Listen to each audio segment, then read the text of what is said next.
आज से 10 साल पहले तक मैं बहुत कमजोर था, भटकता फिरता था, धुतकार दिया जाता।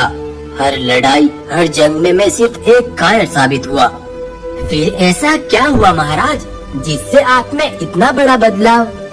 उस बदले की आग ने मुझे ऐसी ताकत दी कि मैं तूफानों से टकरा सकता हूँ, हवाओं से लड़ सकता हूँ और सब तबाह कर सकता हूँ। खैर छोड़ो सिपाही, अब जल्दी से चलो, हमें बहुत काम करने हैं। देवा अपनी गुफा पर आकर अपने सिपाहियों को इकट्ठा करता है। वक्त आ गया है अब उस जंगल को हथियाने का, जिसकी इच्छा हमें पिछले 10 सालों से है। इसके लिए मुझे अपने बाप या अपने भाई का खून भी पीना पड़े, लेकिन जंगल फतह करके ही लौटेंगे। देवा अब खुली दुश्मनी पर उतर आया था। उसने अपने बाप और बड़े भाई को रास्ते से हटाने का सोच लिया था। देवा रात के समय अपने सिपाहियों के साथ अपने पिता गौरव के जंगल तक पहुंचता है।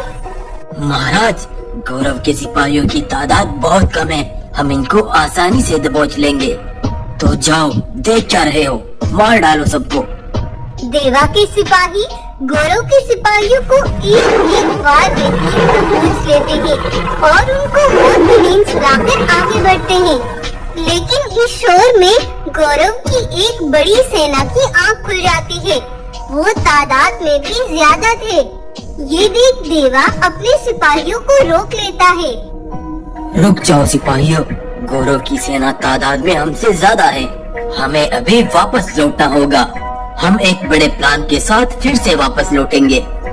सुबह होने पर गौरव और उसका बड़ा बेटा भल्लाल जब गुफा से थोड़ा बाहर चलते हैं, तो उसके कुछ सिपाही बहुत जख्मी हालत में मरे पड़े थे और कुछ सिपाही उनके पास खड़े थे। सिपाहियों की ये हालत किसने की?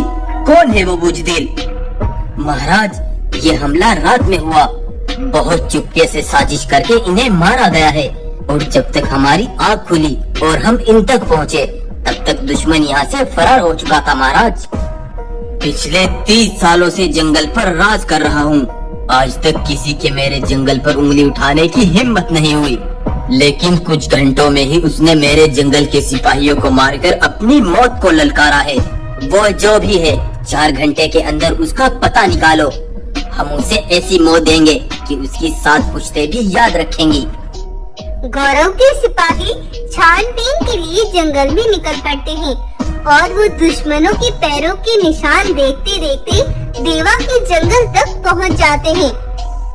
पैरों के निशान के मुताबिक हमला इसी जंगल से हुआ है, लेकिन ये काम किसी साधारण जानवर का नहीं है।